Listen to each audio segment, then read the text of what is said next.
சற்று முன் வெளியான முக்கிய அறிவிப்பின்படி நகைக்கடன் வைத்துள்ளவர்களுக்கு தற்போது முக்கியமான மகிழ்ச்சியான அறிவிப்பு ஒன்று வெளியாகியுள்ளது. இதுல என்னென்ன அறிவிப்புகள் வெளியாகியுள்ளன என்பதை பற்றி விரிவாக நம்ம வீடியோல பார்க்கிறோம். வீடியோவை கடைசி வரைக்கும் முழுமையாக பாருங்க. வீடியோக்குள்ள போறதுக்கு முன்னாடி இந்த வீடியோக்கு ஒரு லைக் பட்டனை பிரஸ் பண்ணிக்கோங்க. இப்பதான் நம்ம சேனலுக்கு ஃபர்ஸ்ட் டைம் வரீங்கன்னா சப்ஸ்கிரைப் பட்டனை பிரஸ் பண்ணிக்கோங்க. வாங்க வீடியோக்குள்ள போகலாம்.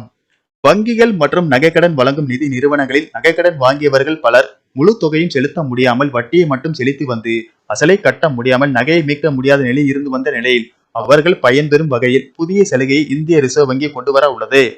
இந்த புதிய சலுகையின்படி வீடு வாகன கடன் போலவே இஎம்ஐ எனப்படும் மாத தவணை முறை விரைவில் நகைக்கடனுக்கும் கொண்டு வரப்பட உள்ளது. நகைக்கடனில் வட்டி மற்றும் அசலை கணக்கிட்டு இஎம்ஐயில் அதாவது மாத தவணைகளில் திருப்பி செலுத்தும் வசதியை ஏற்படுத்த வங்கிகள் தங்க நகை கடன் நிறுவனங்கள் தயாராகி வருகின்றன. இதன் மூலம் ஏராளமானோர் பயன்பெற உள்ளனர்.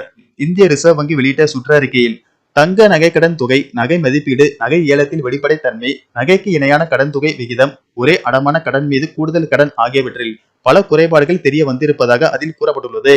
இந்த புதிய முறையின் கீழ் நகைக்கடன் பெற்றவர்கள் அசல் மற்றும் வட்டி இரண்டையும் சமமான மாதாந்திர தவணைகளை இஎம்ஐ கடன் காலத்தின் தொடக்கத்தில் இருந்து செலுத்த வேண்டியிருக்கும். தங்க கடன்களை டேம் லோன்களாக வழங்குவது குறித்து வங்கிகள் மற்றும் நகைக்கடன் வழங்கும் நிதி நிறுவனங்கள் ஆலோசித்து வந்தன.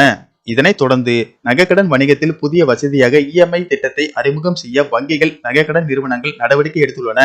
இதன்படி பெறப்படும் நகைக்கடனுக்கு வட்டியை மட்டும் கட்டாமல் குறிப்பிட்ட காலத்தை தேர்வு செய்து வீடு வாகன கடன் போல அசலில் குறிப்பிட்ட தொகையும் சேர்த்து மாத தவணையில் கட்டலாம்.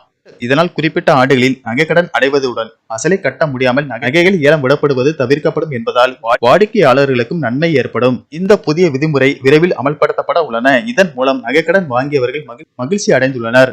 அடுத்த அறிவிப்பாக மத்திய நிதியமைச்சர் நிர்மலா சீதாராமன் நகைக்கடன் குறித்து ஒரு முக்கிய அறிவிப்பை வெளியிட்டுள்ளார். அதன்படி வங்கி இல்லாத அடகு நிறுவனங்கள் சில விதிகளை பின்பற்றுவதே இல்லை என்றும் அவைகள் ரிசர்வ் வங்கி விதிமுறைகளை பின்பற்றாமல் தங்க நகைகளை ஏலம் விடுகின்றன.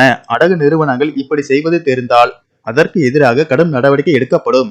வங்கி அல்லாத நிதி நிறுவனங்களின் கடன் வசூல் நடைமுறைகள் நியாயமானதாகவும் மரியாதையாகவும் இரக்கமுள்ளதாகவும் இருக்க வேண்டும். விதிமுறைகளை பின்பற்றி மட்டுமே நீங்கள் செயல்பட வேண்டும் என்று மத்திய நிதியமைச்சர் நிர்மலா சீதாராமன் எச்சரிக்கை விடுத்துள்ளார்.